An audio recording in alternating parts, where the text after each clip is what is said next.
कक्षा 8 में अध्ययनरत छात्र छात्राओं के लिए प्रतिवर्ष 12,000 रुपये छात्रवृत्ति के रूप में प्राप्त करने का बहुत ही सुनहरा अवसर। आपको बता दें, national means cum merit scholarship scheme, जो कि स्कूल शिक्षा और साक्षरता विभाग भारत सरकार के तत्वाधान में संचालित है, इसके माध्यम से कक्षा 8 में अध्ययन करने वाले प्रत्येक बालक बालिका को 9 से और 12 तक की पढ़ाई करने के लिए प्रति वर्ष 12,000 रुपये दिए जाते हैं। इसके लिए नियम और शर्तें क्या है, कक्षा 12 के बाद भी क्या ये छात्रवृत्ति मिलती है या नहीं मिलती है, इसके बारे में आपको विस्तार से बताने वाले हैं। इसलिए शिक्षा रोजगार से जुड़ी प्रत्येक अपडेट के लिए आप लगातार हमारे साथ बने रहिए और प्रत्येक बड़ी खबर का नोटिफिकेशन आप तक पहुंचता रहे, इसके लिए आप चैनल को सब्सक्राइब अवश्य कर लें। देखिए साथियों, जो national means cum merit scholarship scheme है, ये पूर्ण रूप से केंद्र सरकार के द्वारा संचालित है, लेकिन राज्य स्तर पर इसका जो मॉनिटरिंग करती है वो करती है SIERT।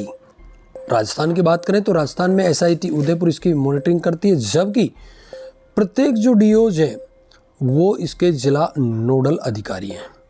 मुख्य रूप से यदि इसकी बात करें तो सबसे पहले ये स्कीम मई 2008 में शुरू की गई थी। इसका जो मूल मकसद था वो था कमज़ोर जो प्रतिभाशाली बच्चे हैं उनको कक्षा 8 के बाद वो पढ़ाई छोड़ देते थे, तो इसकी वजह से वो पढ़ाई का खर्चा उनका बराबर मिलता रहे, इसके लिए इस स्कीम को शुरू किया गया था कक्षा 8 में अध्ययनरत बालक बालिकाओं के लिए।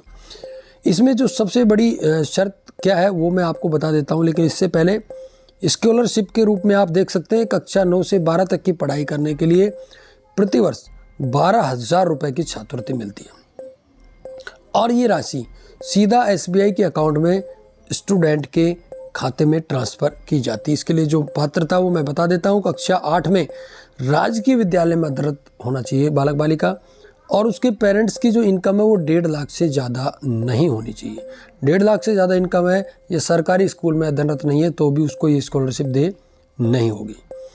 इसके अलावा आप देख सकते हैं, जवाहर नवोदय विद्यालय में जो भी विद्यार्थी पढ़ते हैं वो इसके लिए पात्र नहीं है, ना ही सैनिक स्कूल में अध्ययनरत विद्यार्थी या फिर राज्य सरकार द्वारा संचालित आवासीय विद्यालयों में पढ़ने वाले जो बोर्डिंग स्कूल्स हैं उनके स्टूडेंट भी इस स्कीम का फ़ायदा नहीं ले सकते।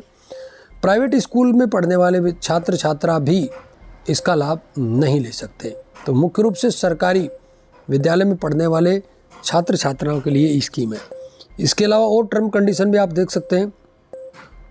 जो छात्र छात्रा ये स्कॉलरशिप परीक्षा दे सकता है उसके लिए 7वीं में 55% और 8वीं में 55% और इसके बाद फॉर्म भर पाएगा, और जब उसको स्कॉलरशिप के लिए एलिजिबल हो जाएगा तो भी उसको 9वीं में 55%, 10वीं में 60% और 11वीं में 55% अंक लेकर आने ही होंगे, अन्यथा उनकी स्कॉलरशिप बाद में बंद कर दी जाएगी। लेकिन SC और ST की बात करें तो इस दोनों कैटेगरी वाले विद्यार्थियों को इसमें 5% की छूट भी प्रदान की गई है। इसके अलावा आवेदन की प्रक्रिया आप देख सकते हैं। परीक्षा के लिए जो विद्यालय का संस्था प्रधान है वो अपने शाला दर्पण पोर्टल से ऑनलाइन ही विद्यार्थी का फॉर्म अप्लाई करेंगे, तो ये जिम्मेदारी खुद स्कूल प्रशासन की है, ये ध्यान रखिए। एक विद्यालय के सभी विद्यार्थियों की फीस एक साथ UPI ऐप, नेट बैंकिंग या डेबिट कार्ड के माध्यम से जमा की जाएगी। शुल्क जमा होने के बाद आवेदन का फाइनल सबमिट होगा। आवेदन करने के बाद हार्ड कॉपी निकालकर स्कूल प्रशासन अपने पास रखेगा। ध्यान रहे, ये स्कॉलरशिप कक्षा 9 से 12 तक अध्ययन करने के लिए दी जाती है, तो ये खुद जिम्मेदारी स्कूल प्रशासन की। ध्यान दीजिएगा, परीक्षा में चयनित विद्यार्थियों को कक्षा 9 में प्रवेश लेने के बाद नेशनल स्कॉलरशिप पोर्टल पर जाकर पंजीकरण कराना होगा और कक्षा 12 तक प्रत्येक वर्ष उसको अपने इस एडमिशन को, रजिस्ट्रेशन को रिन्यू भी करते रहना पड़ेगा। ऑनलाइन इस वर्ष की बात करें तो 14 जनवरी से ये फॉर्म भरना शुरू हो चुके हैं, 24 जनवरी इसकी अंतिम तिथि, इसलिए जल्द से जल्द जो विद्यार्थी देना चाहता है, भरना चाहता है, वो इसके लिए भर सकते हैं। डॉक्यूमेंट क्या क्या चाहिए वो भी आप देख लीजिए। कक्षा 7 की अंक तालिका, जाति प्रमाण पत्र, माता पिता की आय का प्रमाण पत्र, दिव्यांग प्रमाण पत्र, मूल निवास राजस्थान का और आधार कार्ड, ये कुछ आवश्यक डॉक्यूमेंट हैं जो जरूरी हैं। परीक्षा किस तरीके से होगी वो भी आप देख लीजिएगा। इस छात्रवृत्ति हेतु पात्र जो विद्यार्थी उनका चयन राज्य स्तर पर परीक्षा से किया जाएगा। इस चयन परीक्षा के प्रश्न पत्र में 2 भाग होंगे। एक भाग में होगा उनका मानसिक क्षमता का परीक्षण, ये देख सकते हैं, और दूसरा भाग होगा शैक्षिक योग्यता का परीक्षण। दोनों भागों में कुल 180 प्रश्न होंगे, अर्थात प्रत्येक भाग में 90 प्रश्न, और हल करने के लिए भी प्रत्येक प्रश्न के लिए 1 मिनट दी जाएगी, अर्थात टोटल 180 मिनट मिलेगी। पाठ्यक्रम आप देख सकते हैं, इसमें मानसिक क्षमता परीक्षण में 90 ऑब्जेक्टिव टाइप क्वेश्चंस मिलेंगे, जिसमें विद्यार्थियों की तर्क क्षमता, आलोचनात्मक सोच की जांच की जाएगी। अधिकांश प्रश्न समानता, वर्गीकरण, संख्यात्मक श्रृंखला, पैटर्न, धारणा पर आधारित होंगे।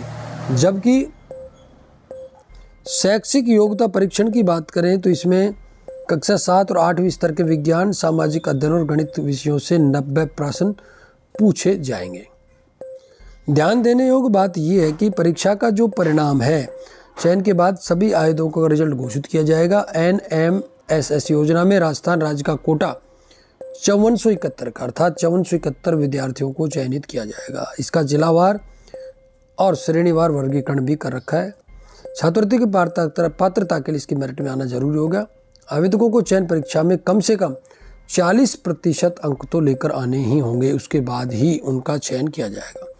SC/ST कैटेगरी के विद्यार्थियों के लिए न्यूनतम कट ऑफ मार्क में 32% लेकर आने होंगे, जबकि अदर कैटेगरी वालों को 40%। दिव्यांग को आवेदक को अपनी श्रेणी में 3% का अलग से आरक्षण भी दे है। अब देख लेते हैं परीक्षा की फीस। सामान्य कैटेगरी में 50 रुपये और SC/ST में 30 रुपये का शुल्क लिया जाएगा, जो कि ऑनलाइन ही एक साथ स्कूल प्रशासन की तरफ से सभी विद्यार्थियों का जमा किया जाएगा। NMS परीक्षा में चयन के पश्चात स्कूल शिक्षा एवं साक्षरता विभाग, शिक्षा मंत्रालय नई दिल्ली और नेशनल स्कॉलरशिप पोर्टल के नियमानुसार दिशा निर्देशों के मुताबिक छात्रवृत्ति जारी होती रहेगी।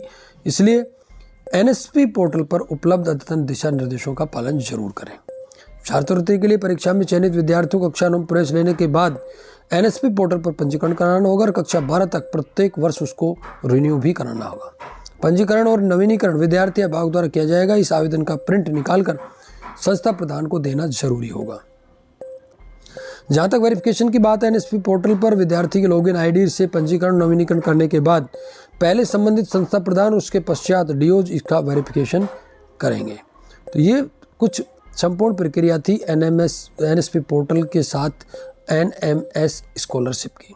बहुत ही अच्छी योजना है, गरीब बच्चों की योजना है, जिनके पेरेंट्स की इनकम 1.5 लाख, वो सीमांत कृषक जिनकी 1.5 लाख से ज़्यादा आय नहीं है, प्रतिभाशाली बच्चों को इस स्कॉलरशिप के लिए ज़रूर प्रोत्साहित करें।